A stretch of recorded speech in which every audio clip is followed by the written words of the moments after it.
Bueno, entonces damos la bienvenida a este 24º encuentro online de la red de cuidadoras y cuidadores. Los dejo con Macarena Kreff, que va a estar hablando sobre las estrategias para el manejo de la ansiedad y la incertidumbre. Así que bienvenida, Macarena, todo tuyo el micrófono. Gracias. Bueno, voy a partir compartiendo pantalla. ¿Me confirman ahí? ¿Se ve? Sí, perfecto. Sí, Bueno, se ve. gracias. Partir ahí conversando, contando un poco el motivo aquí de esta conversación. Un poco era hablar sobre un tema que no es menor, que es la ansiedad, la intolerancia a la incertidumbre. Y para eso un poco partir ahí conversando de qué es un poco la ansiedad. La ansiedad hay que tener claro que es un mecanismo protector, ¿ya? Todos, en cierto modo, cuando estamos ante algo que nos pueda producir inseguridad, miedo u otro, se activa esta amígdala que está en el cerebro y en cierto modo ahí es donde uno tiene distintas opciones: escapar, alejarse, empezar todo un trabajo de regulación emocional, digamos, según identificar de dónde viene y poder irlo controlando. ¿Cuál es el punto? Cuando esta ansiedad empieza a ser constante, empieza a ser crónica y en cierto modo estos miedos empiezan a ser constantes y eso puede ir generando en un trastorno ansioso más generalizado, crisis de pánico u otro, ¿ya? ¿Y qué es lo que se ha estado viendo, digamos, y qué es lo que ven las investigaciones hoy en día? Que alrededor del 50% de los niños, niñas autistas tienen un grado de ansiedad, digamos, que es congruente con un trastorno ansioso, ¿ya?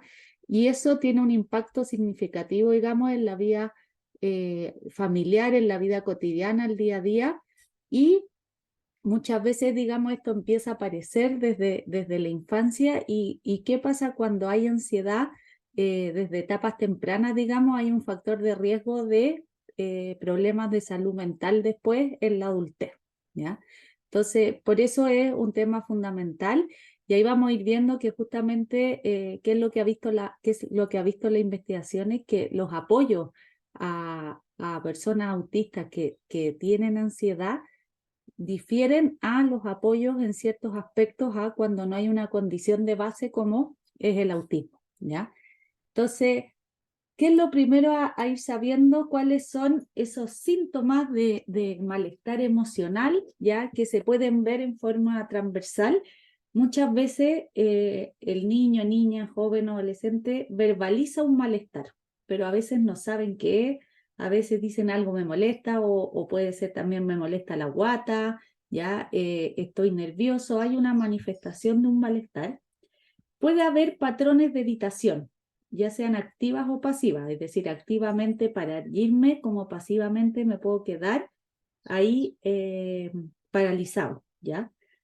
Se observan también cambios de humor, ¿ya? Que puede haber mayor irritabilidad, pueden estar más frágil o más lábil emocionalmente, o sentir un miedo a muchas cosas, ¿ya? Y a veces no saben a qué es, pero hay como un miedo generalizado. A veces dejan de querer salir, dejan de querer ir a lugares que iban antes por un miedo. Y muchas veces, digamos, somatizan con corporalmente, como pueden ser muchas veces dolores de cabeza, niños, niñas que van frecuentemente como a médico porque hay un dolor de cabeza constante, molestias gastrointestinales, ya, e incluso, digamos, aumento del tránsito gastrointestinal. Y también conlleva a veces alteraciones del sueño, ya, apetito, desinterés sexual o desinterés por los hobbies que antes tenían, ¿ya? Y a su vez hay pensamientos negativos asociados, catastrofales, digamos, y mucho pensamiento, digamos, de miedo. Entonces, esos son síntomas que a veces se pueden ir identificando, viendo para decir, bueno, efectivamente hay algo y qué es lo que hay que ir viendo si efectivamente es una ansiedad, digamos, que puede ser por algo que esté pasando puntual, pero si se está haciendo crónica o no. Y ahí no sé si han escuchado estos dos conceptos, ¿ya? El meltdown y el shutdown, que se habla mucho, digamos, cuando es asociado a ansiedad, también muchas veces en autismo, pero hay que tener ojo en eso, en que es cuando se asocia a ansiedad. Estaba viendo por si estaba buscando el chat para abrirlo, ¿eh? por si alguien tiene dudas, también me puede ir sino dejando en el chat, o ahora sí se me ocurrió la respuesta que me ha dicho la Kate al empezar, o van levantando la manito, ¿ya? Pero para poder terminar la idea, yo estoy aquí a 2 pantallas, así que no hay problema porque voy viendo el chat, ¿ya? ¿Qué es el meltdown? El meltdown es cuando a veces dentro de esto, y esto activo de cómo querer alejarme de eso que me puede estar molestando u otro, tiene que ver cuando se llega a una explosión, ¿ya? Y esa explosión puede ser en forma de gritos, llantos, agresividad, y llegar a autolesiones o heterolesiones, ¿ya? Entonces ahí es donde también muchas veces hay que ver porque es esa desregulación emocional, que es lo que lo causó, y si bien uno de los momentos va a contener, luego de la crisis, digamos, también hay que ver un apoyo, qué lo gatilló, qué es, para qué, para una próxima vez poder prevenir y a su vez enseñarle a la persona las estrategias más idóneas, ¿ya? Para esa persona. Y el shutdown tiene que ver cuando ya uno se cierra, se paraliza y puede cerrar uno más en sistemas sensoriales, ¿ya? Aparentemente se puede ver como ausente, sin respuesta, sin comunicar, e incluso pueden llegar, digamos, a no moverse, ya ver o escuchar. Es decir, muchas personas a veces lo manifiestan como el querer hacerse como un bollito y taparse completamente y estar ahí, ¿ya? ¿Por qué ocurre esto? Puede ser por diferentes causas, ¿ya? Puede ser por sobrecarga social y de interacción, donde ahí también hay algo que es fundamental en el autismo que tiene que ver con el camuflaje, ¿ya? El camuflaje es algo natural que se da en las personas, que tiene que ver cuando uno va a veces a nuevas situaciones sociales u otras, y uno como que mira al otro, como que va viendo cómo lo hace, pero en el autismo ese camuflaje es mayor, en mujeres aún mayor, y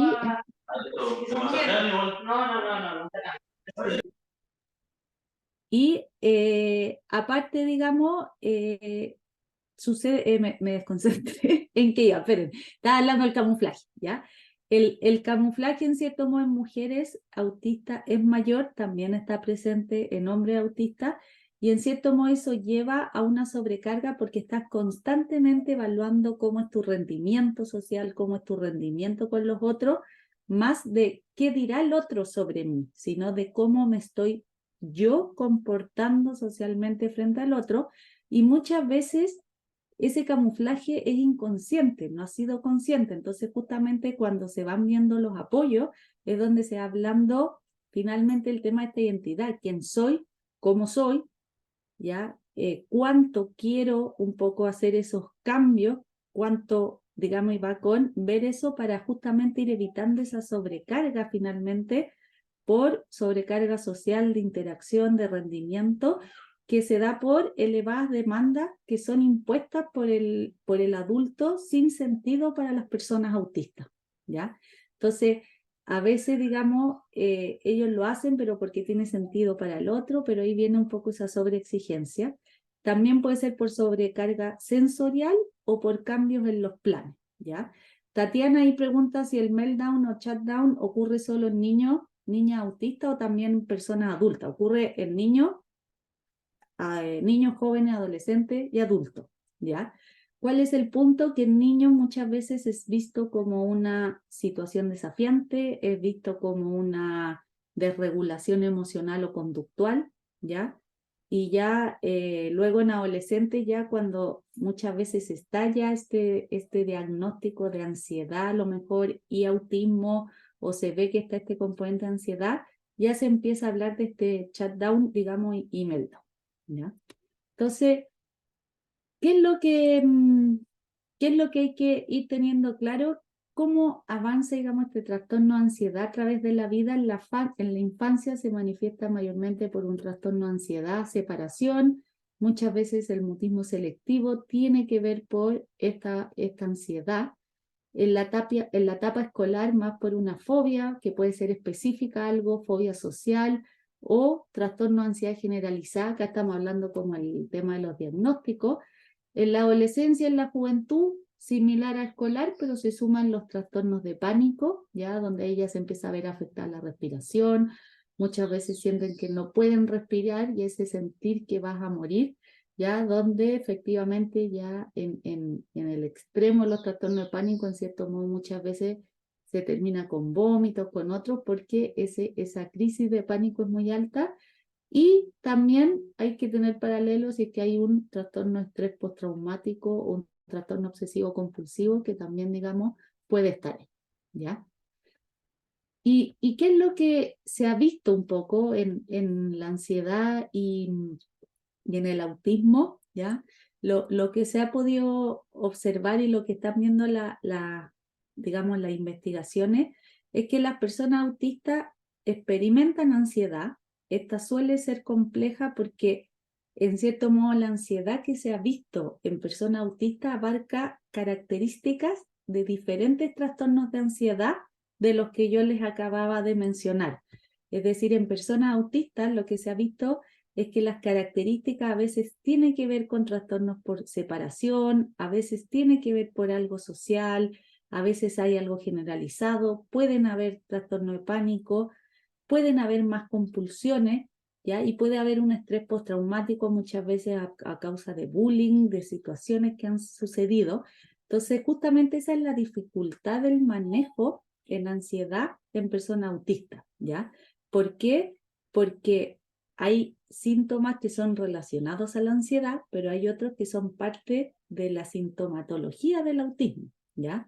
Entonces, por ejemplo, ansiedad en relación a aspectos sensoriales del entorno o en relación a situaciones inciertas, que en cierto modo es parte también de las características de las personas autistas. Entonces, debido a la complejidad que tiene la ansiedad en personas autistas, las intervenciones un poco se ha visto que la intervención que se hacía a personas, digamos, neurotípicas con un trastorno de ansiedad específico, algunos de esos diagnósticos, no estaban llevando o no estaban cumpliendo con todos estos mecanismos subyacentes en personas autistas.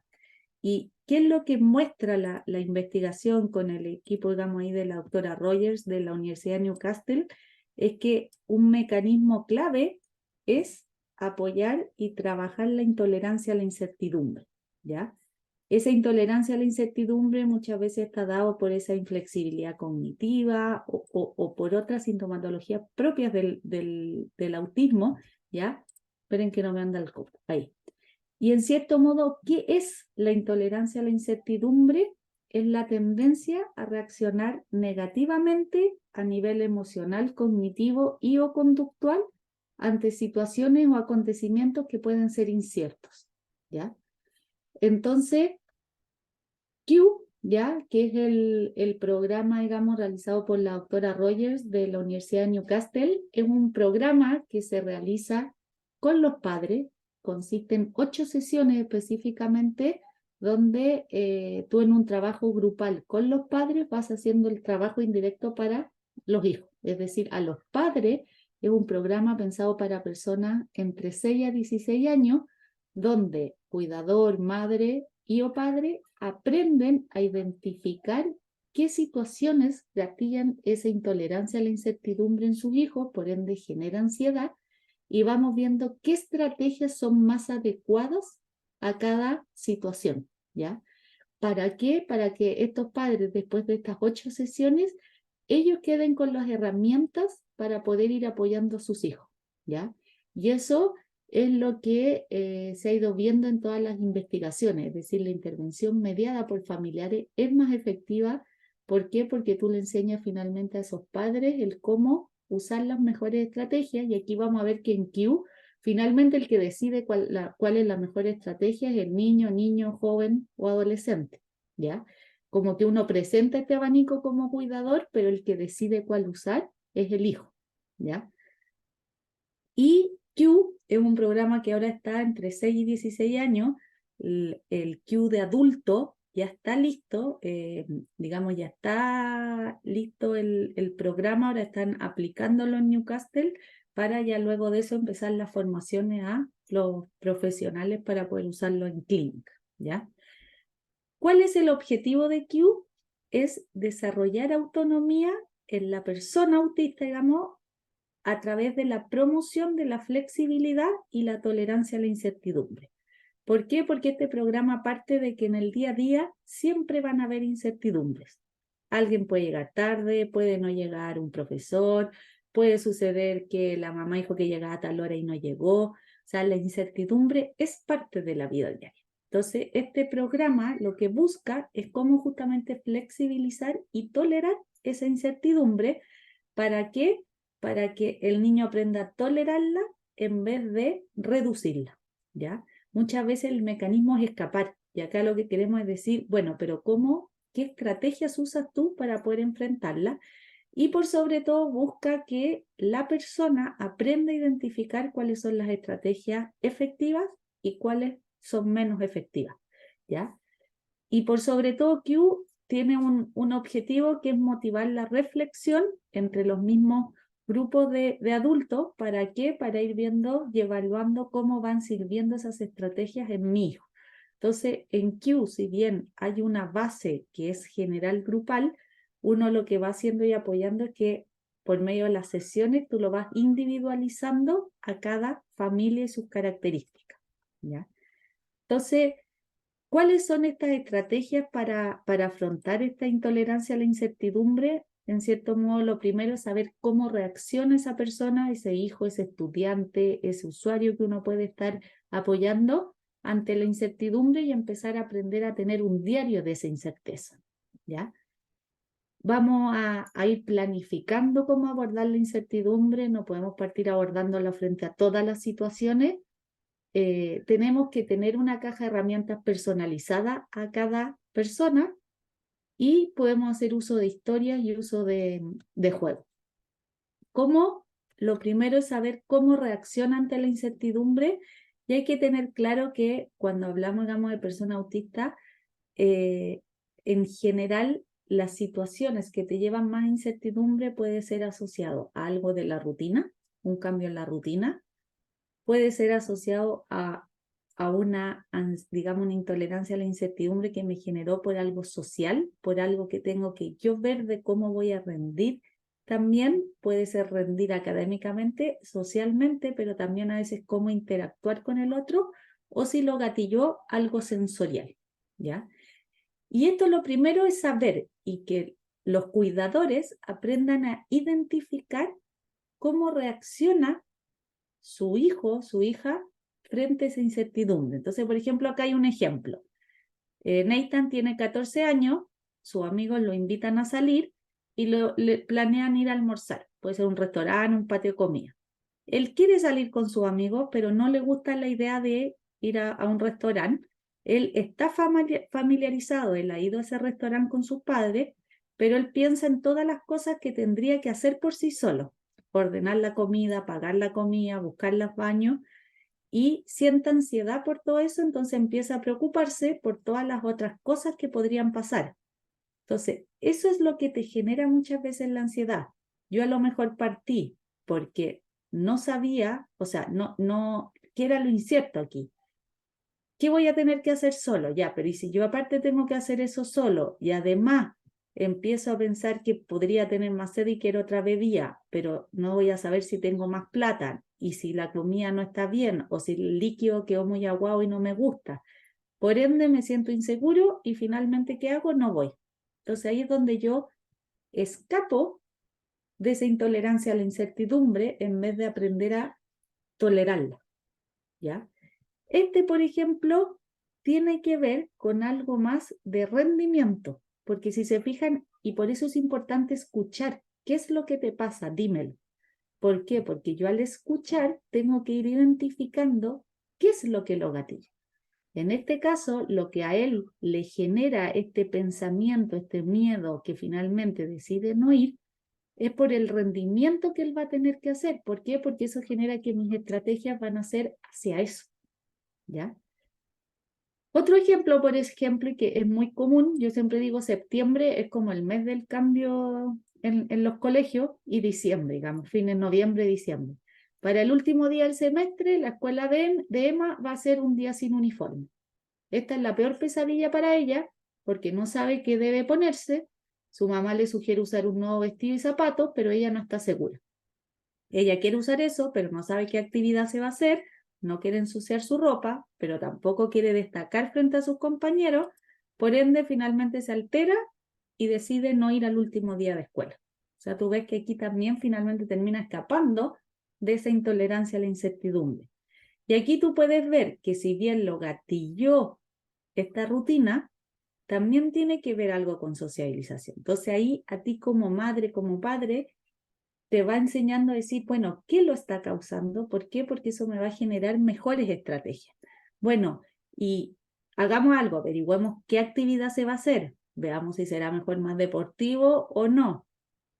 Le puedo preguntar a las amigas más cercanas, a las mamás, cómo van a ir vestidas. Ya. Entonces, de esa forma, vamos a ver, hacemos un juego de roles, hacemos un guión.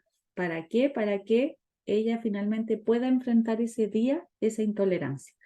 ¿Qué es lo que uno va viendo cuando hay que ir apoyando? Hay que ir viendo qué instancias vamos a elegir, ¿ya? Por ende, esto es lo primero a plantearse. Esto es cuando lo hago presencial, como estamos online, hacerlo individual, ¿ya? Pero piensen en alguna situación que sea incierta y que sea un desafío para su hijo o hija, ¿ya? Ojalá hagan más de un ejemplo, anoten situaciones que ustedes han visto que ha habido esta presencia de incertidumbre. Y ustedes identifiquen, porque a veces a uno como madre, como padre, le cuesta entender qué fue lo que lo gatilló. Pero tenemos que ir de a poquito partiendo. Yo, por ejemplo, una vez, yo esto es personal, pero por ejemplo, una vez me pasó que mi hija llegó aquí con una crisis de pánico y no, nada lo había gatillado. Ya, tuve que llamar a la casa de la vecina. ¿Qué estaban haciendo? Claro, estaban viendo una película de zombies. Y ahí yo pude preguntarle, y cuando estabas viendo la película, ¿qué pasó por tu cabeza? Ya, y tuve que ir así hasta que llegamos a que ella se imaginó que iban a llegar los zombies, casi que no iban a matar a todos en la vida. Entonces, hay algo. Entonces, uno tiene que convertirse en el detective. ¿Para qué? Porque no es que se gatilla de la nada esto, sino que aprenda también a ir identificando y por sobre todo saber cómo reacciona. Porque como vimos, hay niños, niñas, jóvenes, adolescentes que pueden verbalizar, otros no, otros tú solo los vas a ver pálidos, los vas a ver más callados, y eso tenemos que ir aprendiendo a identificarlo y irlo conversando. Entonces uno finalmente es esto, es como el detective de qué lo gatilló, qué lo desencadenó, cuándo sucede, cómo reacciona y cómo afecta esa incertidumbre, y es súper importante verlo, a mi hijo, a mi hija, cómo me afecta a mí, porque yo, ojo aquí, los papás, mamá, que hemos tenido o tenemos hijos que tienen crisis de pánico, uno emocionalmente se afecta mucho ver a su hijo así, ¿ya? O sea, llegar a ese nivel de miedo que tú lo único que quieres es abrazarlo, vámonos a la urgencia, y uno dice, bueno, nos van a poner, me van a tratar a mí más que a mi hija, ese yo. Entonces, ojo en eso. A uno como cuidador también le afecta y es importante identificarlo para en una próxima vez también uno poder irlo manejando y cómo afecta al resto. Ojo, a veces afecta mucho a los hermanos, porque ven que este hermano está distinto. Y por ejemplo, yo pasaba con mi otra hija que me decía, ¿qué le pasa? Está como con miedo, nunca había sido miedosa. Entonces, es importante también a veces irlo conversando con los hermanos, ¿ya? Y frente a eso, uno hace un diario, ¿ya? Hace un diario de la incerteza, saber qué está pasando, ¿ya? Quién está presente, es decir, tú vas escribiendo esas situaciones, ¿ya?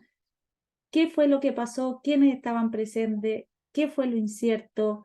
¿Cómo reaccionó la persona? ¿Y qué hizo uno como madre, como padre, como docente, como equipo de apoyo familiar frente a esa reacción de la persona? ¿Por qué? Porque, ojo, cuando sobreagotamos al otro dando todas instrucciones, a veces es más contener, escuchar y después veremos cómo analizar esto y cómo se sintió tanto la persona como el que estaba acompañando en ese momento, ¿ya? La emoción es importante ahí, identificarla, es importante ir sabiendo qué es lo que sucede, ¿ya? Entonces, esta es la primera estrategia y tú luego se debe planificar, ¿ya? ¿Cómo vamos a abordar la incertidumbre, ¿ya? Y en este dibujo aquí justamente representa eso. Yo frente a esta intolerancia a la incertidumbre, puedo escapar de ella, dejar de salir, dejar de ir a lugares, ¿ya? ¿Cómo puedo anticipar y querer llevar todo? Es decir, cuando muchas veces hay familias, por ejemplo, que han ido de vacaciones y llevan la casa, por decirlo así, para mantener la estructura, ¿ya? Pero hay que buscar un equilibrio. ¿Por qué? Porque el evitar esa incertidumbre finalmente no se va a aprender estrategias a enfrentarla, porque en la vida va a aparecer esa incertidumbre. Y el preparar todo, efectivamente podemos planificar y anticipar todo. Por ende, lo ideal es ir buscando un equilibrio, que podamos aumentar esa tolerancia a la incertidumbre, ¿ya? Aquí alguien me pregunta, claro, que tiene dos niños autistas, uno de 20 y una de 12, y claro, cuando el hijo mayor se descompensa agresivamente, su hija menor también se frustra, claro, y ahí a veces uno queda al medio. Justamente ahí uno usa muchas estrategias de prevenir, de anticipar. ¿Para qué? Para no llegar paralelo con regulación emocional, ¿ya? Entonces, ¿qué es lo que uno busca?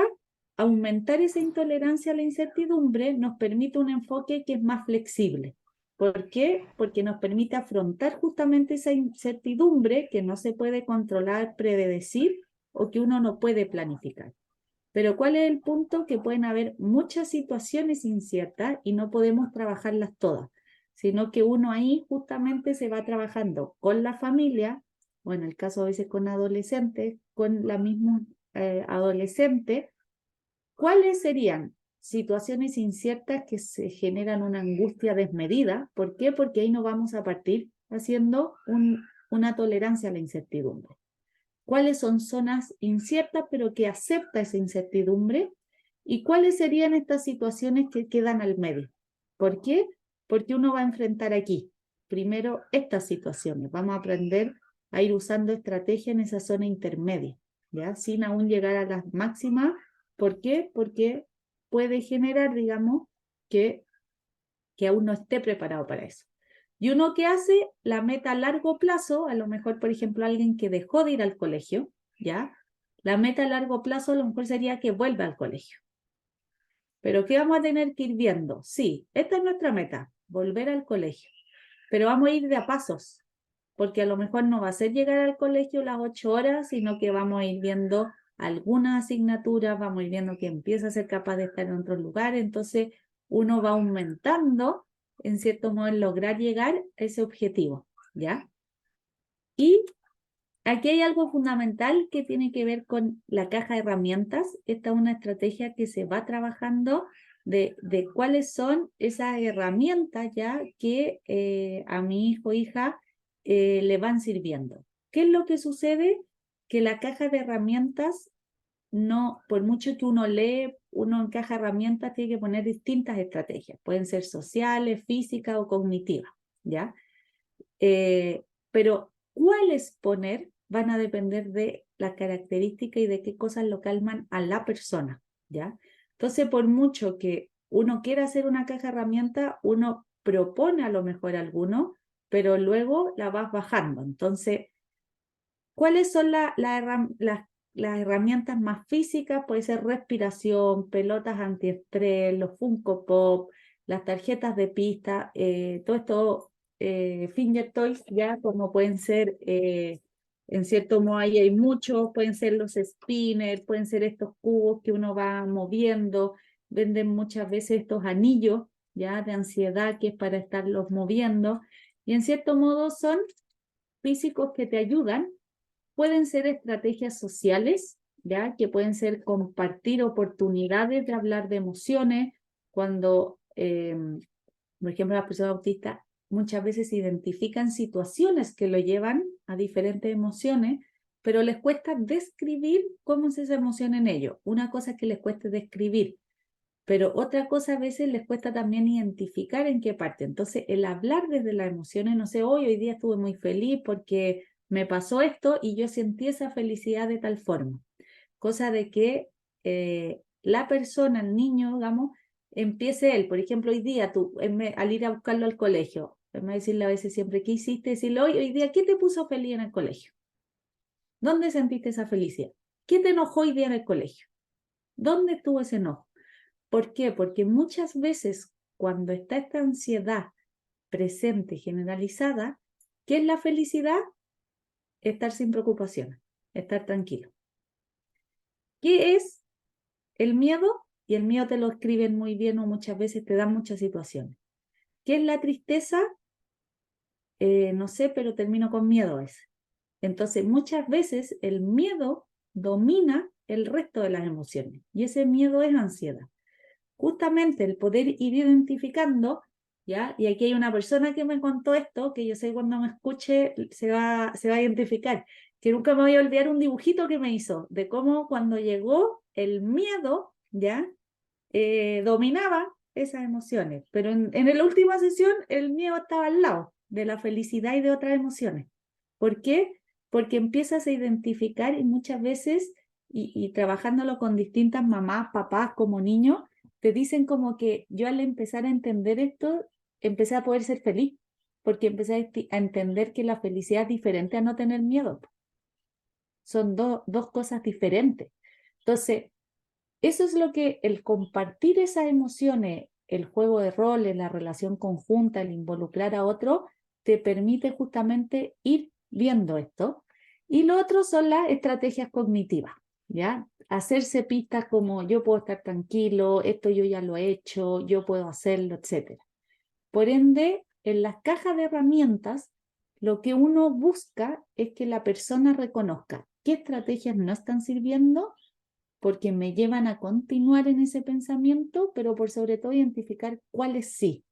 Entonces, ¿qué es lo que hacemos? Vemos en esta caja de herramientas, vemos qué está pasando, qué pensamientos se asocian a eso, cuál es la evidencia, cuáles son los hechos reales, y después de eso vemos cómo yo ahora lo pensaría.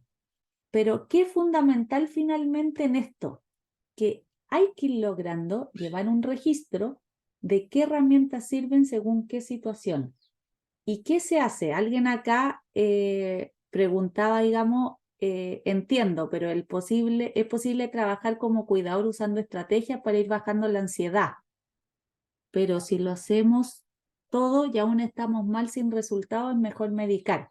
Lo que pasa es que aquí, ojo, no es todo conductual, no es todo emocional, ni es todo medicación. Finalmente es un equilibrio. O sea, la medicación muchas veces te va a ayudar a poder tener un mejor equilibrio para justamente aprender a usar estas estrategias, pero un medicamento por sí solo tampoco te va a ayudar a enfrentar esa intolerancia de una forma más integral y adecuada. O sea, yo creo que como todo es equilibrio, ¿ya? En cierto modo va a depender de la edad. Hay médicos que también te empiezan a dar medicamentos antes de empezar a veces el uso de estrategia. Hay otros que dilatan mucho uso de estrategia y se demoran más. O sea, finalmente todo depende del equilibrio y de la dinámica familiar. ¿Por qué? Porque muchas veces, ¿cuál es el punto? Cuando el adulto impone estrategias, y justamente es lo que viene ahora, el que evalúa qué estrategia le sirve es el niño, joven o adolescente. Tú no le puedes imponer. Entonces, justamente el ir registrando, por ejemplo, a mí me da mucho miedo ir al colegio, me siento mal en el colegio. Un día voy a ir al colegio, voy camino al colegio, me empieza a este miedo, y si llego allá y resulta que no está la psicóloga, y la psicóloga que era la que me contiene, ya. Tú ahí puedes ver y darle qué estrategia podríamos usar, pero después tú evalúas y le pides a la persona que digamos, ¿te sirvió respirar? Del 1 al 10 puede ser. ¿Cuánto te sirvió? Puede ser carita feliz, puede ser semáforo. Pero la misma persona va identificando porque tiene que esa persona saber que a lo mejor cuando es algo sensorial, la mejor estrategia, si es por audición, me pongo mi audífono. Si es por algo táctil y resulta que en la sala están tocando mucho y estamos en un momento, voy a alejarme un rato. Entonces, finalmente, como toda estrategia, tenemos que ojalá ir logrando autonomía, que la persona aprenda identificando qué estrategia, en qué situación le es mejor, ¿ya? Porque finalmente la cajita de herramientas es así, cada uno lo hace, ¿ya? Cada uno ve y cada uno va viendo cuál le va a servir de mejor forma o no, ¿ya? ¿Y qué es lo que uno hace? En cierto modo esto tiene un orden lógico. Tú ves cómo reacciona, planificamos, le damos primero herramientas a esa persona que evalúa, y aquí ya nos vamos afrontando situaciones. Entonces vemos y empezamos a llevarlo a situaciones cotidianas y usamos las historias como herramienta. Es decir, ¿qué es una situación incierta? La describimos, ¿ya? Vemos cuál sería esa situación incierta. Yo pongo el ejemplo de ir al colegio. A veces puede ser una situación incierta que me dejen con mi abuela. ¿Por qué? Porque mi abuela no me da la misma estrategia que a lo mejor me da mi mamá. Entonces, esa ansiedad que se da por la separación no es solo porque mi mamá se va, sino porque se va esa persona que a mí me calma. Entonces, ¿qué tengo que hacer? ¿A quién le tengo que transmitir esa calma? A la misma persona. O sea, fíjate qué bien te logras tú autorregular. Mira qué bien aprendiste, a pesar de estar con ese miedo, a autorregularte. Entonces, describimos una situación incierta, vemos información de manera literal, concreta y precisa. O sea, la vamos describiendo y vamos haciendo una estructura. Cosa de qué vamos viendo, por ejemplo, en esa situación. Ya, tú cuando yo te voy a dejar a la casa de mi mamá, tú me dices que te da miedo. ¿Qué cosas hacemos ya? Y si te empieza a dar miedo por esto, ¿qué podrías hacer? Ya, podría pedirle a la abuela, podría sacar mi caja de herramientas, podría llamarte a ti. Ya, y si me llama a mí, ¿qué podemos hacer? Y empezamos a hacer como todo un escrito, ¿ya? Por ejemplo, la otra vez lo trabajaba con un universitario. Entonces me decía, a ver, me cuesta mucho conocer a alguien en la universidad porque no es como en el colegio. En la universidad te cambian todo el rato los estudiantes de... Todos los ratos mis compañeros son distintos. En cambio, antes yo estaba a las 8 horas con los mismos compañeros toda la semana. Ahora él estudia Derecho. Todas las clases son con compañeros distintos. Y yo no me atrevo a ir a hablarle al otro en el recreo. Ya, ¿por qué no te atreves? Porque, ¿y si me dice que no quiere hablar? Ya, veamos. Primero, interés en común. ¿Qué temas podríamos hablar? ¿Qué podríamos buscar en común? Ya, él fumaba. Por último, anda a pedir fuego, llega. Nació de él. Ya, se te quedó el encendedor. Ya, ¿qué podríamos hacer de ahí? Y de ahí él me decía que yo quiero conseguirme la materia de los estudiantes de años anteriores para poder estudiar mejor. Ya, ya, pero ¿qué pasa si yo le pregunto y me dice que no? Entonces ahí tú empezás a hacer todo un mapa mental. Bueno, y si te dice que no, ¿qué podríamos hacer? ¿Qué respuesta puede haber? No, ya, gracias, me puedo ir. No, ¿y sabes quién sí me lo podría dar? Entonces tú empiezas a hacer como todo un mapa mental de esa situación que para esa persona es muy incierta. Pero es como que hacemos un plan posible donde puede que no parezca ese momento, no aparezca ni una de esas opciones y aparezca una que ni siquiera habíamos pensado. Pero ya va con posibilidad de qué hacer y va con posibilidad de qué decir. ¿Cuál es el punto? Que cuando se hace eso, dependiendo un poco de la edad también en cada persona, tú no impones. El que va proponiendo es la persona idealmente, ¿ya? ¿Y cómo hace esas historias? Las hace dependiendo, ¿ya? de la persona, ¿ya? Pero digamos puede usar imágenes, textos, fotos, videos, imágenes de revista, mezclar, ¿ya? Entonces, eso es lo que tenemos que ir viendo, cómo hacer las historias y qué es lo que hay que tener. Este es, por ejemplo, un ejemplo ya de una historia. Entonces, por ejemplo, es un chico en el colegio que está preocupado porque en el comedor dijeron que quizás no iba a haber papas fritas mañana, ¿ya? Él no puede concentrarse en clase en la escuela porque le preocupa si mañana va a haber papas fritas en el almuerzo o no. Usa su pelota antiestrés, le pide a su mamá que llame a la escuela para saber si mañana va a haber papas fritas. La mamá le dice que está muy ocupada, que esperen, leen un cuento juntos, hablaron de cómo manejar la emoción y la reacción en situaciones de estrés. Más tarde le da pena, se pone a llorar, dice que no quiere ir a la escuela mañana. La mamá lo lleva a la pared de logro, le recuerda que otras veces ha superado esta incertidumbre y me digo a mí mismo, has hecho esto antes, puedo estar tranquilo. Y aquí hace un plan de estrategias que podría usar. Ahora, esto va a servir siempre y cuando a este niño esas estrategias locales, ¿ya? Y otra estrategia tiene que ver con el uso del juego, es decir, esta historia que escribimos, ahora la llevamos a un diálogo. Entonces, por ejemplo, con este adolescente que hablamos del tema de la universidad, ahora actuábamos esa situación incierta. Él era él, yo era el compañero, y después invertíamos los roles. Entonces, él se ve en una situación incierta, se ve haciéndolo de forma adecuada y después aparte ve a otro haciéndolo. Entonces, con eso tú pavimentas más positivamente de que uno puede hacerlo en ese momento, en ese lugar, en este juego de roles, ¿ya? Y aquí es donde vemos esto, es decir, describimos la situación, qué pasa, qué es lo incierto, vemos finalmente qué estrategias se pueden usar en esa situación y cómo se pueden adaptar para que sea más útil y qué estrategia usar, ¿ya?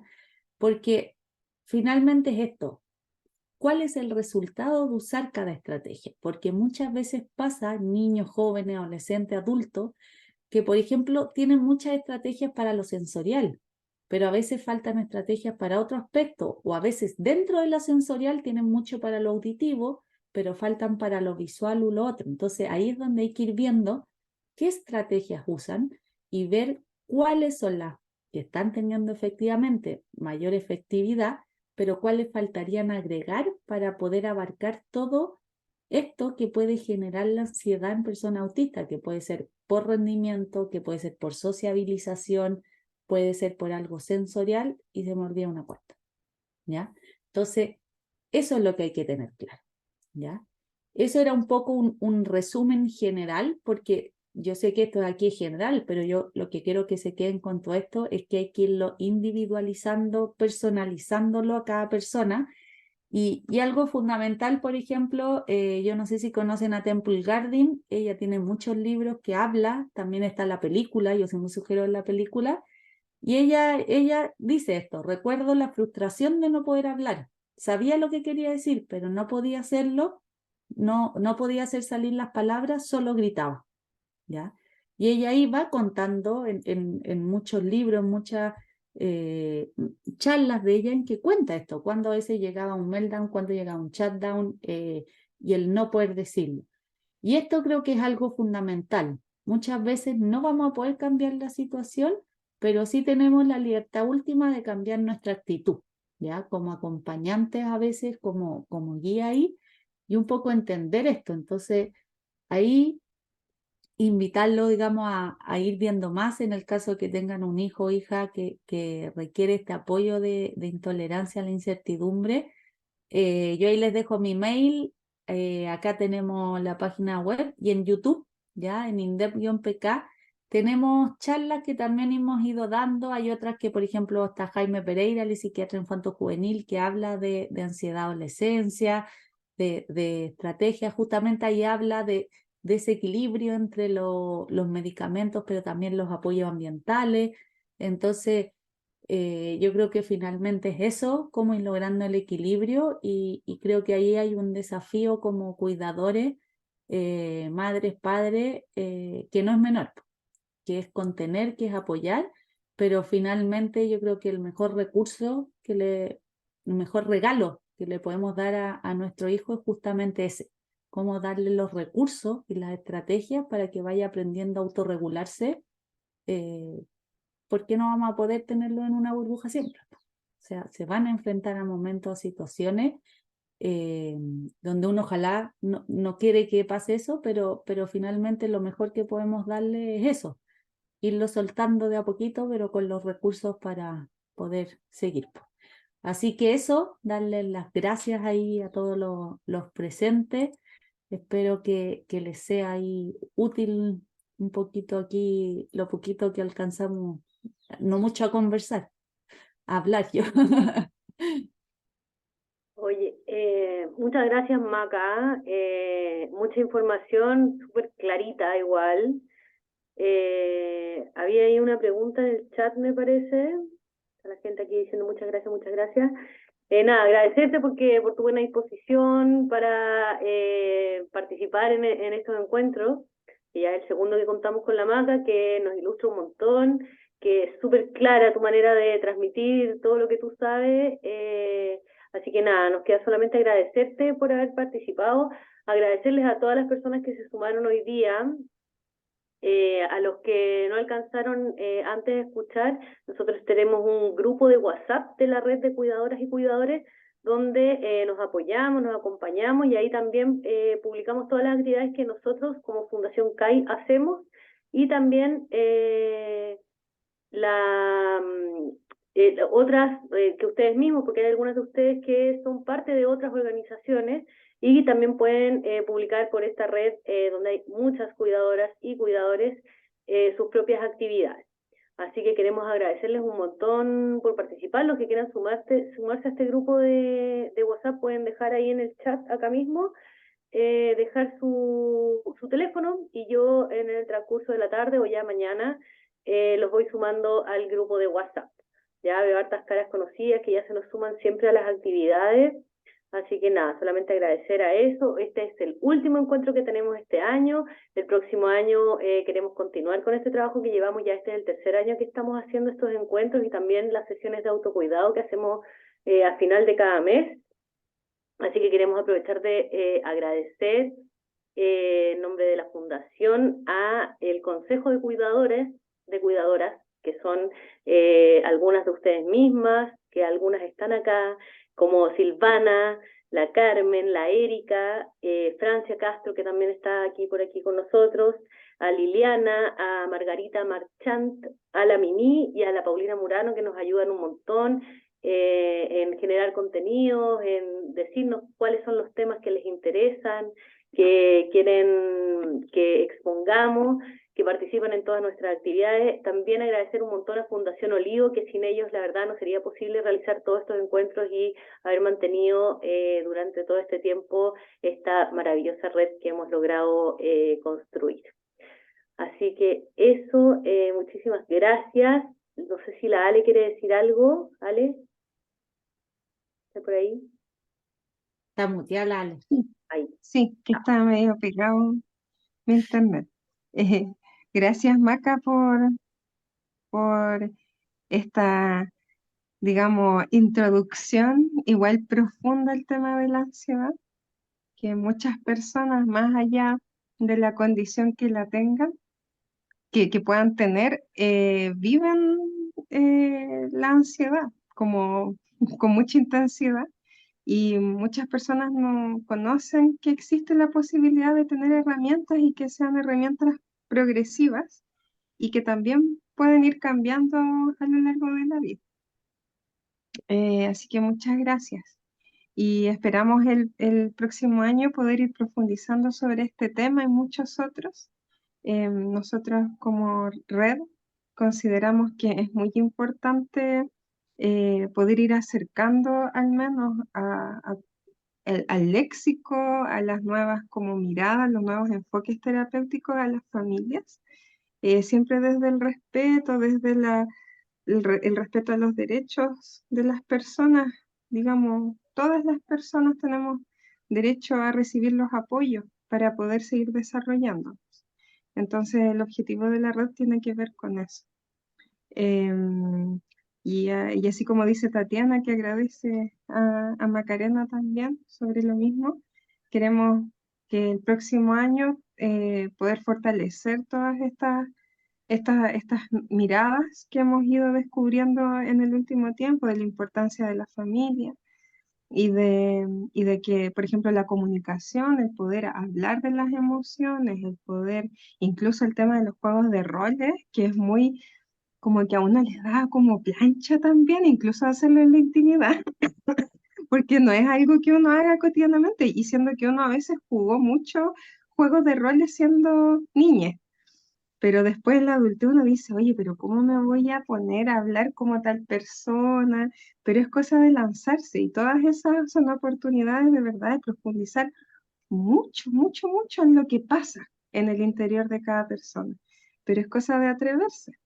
Y bueno, y ahí nos diste, Maca, unas directrices para atrevernos un poquito más. Así que muchas gracias. Y claro, eso, pues. Quiero agradecerles a todos también por haber participado en el día de hoy y esperamos que esto siga creciendo. Y muchas gracias, Kate, por este año de coordinación de la red. Que- Para mí hacer esto. y nos vemos en la sesión de autocuidado. Eso, nos vemos Para- el último jueves de noviembre, tenemos la última sesión del año de autocuidado, así que las y los que se quieran sumar son muy bienvenidos, porque también eso es algo que hemos aprendido a lo largo de estos últimos años, que es algo súper importante y que también genera finalmente como autocuidarse, genera también como una armonía también en las familias, finalmente. Así que eso, muchas gracias por estar, muchas gracias por sumarse. Yo en el transcurso de la tarde o mañana voy a estar sumando a las personas que dejaron sus teléfonos en el chat a la red para que ahí ya quedamos comunicados. Eso, muchísimas gracias. Maca, ¿algo? No, agradecerles la invitación, ya, así que ahí estamos en contacto para próximos. Buenísimo. Hola, Hola. hola, acá Valeria. Si nos podría enviar al WhatsApp esa guía que compartió, la Este que compartió por pantalla. encuentro queda grabado y queda en 2 días más, está en el canal de YouTube y en cuanto esté yo se los mando al grupo de WhatsApp. Ya, ¿nos podrían también mandar el canal Ya, yo se los voy a para mandar. que las demás puedan ver, informarse? Sí, yo se los mando, no te preocupes. Gracias. Buenísimo, muchas gracias por estar y nos vemos el próximo Chao, gracias. último encuentro de autocuidado, la última sesión de autocuidado. Chao, Chao, chao.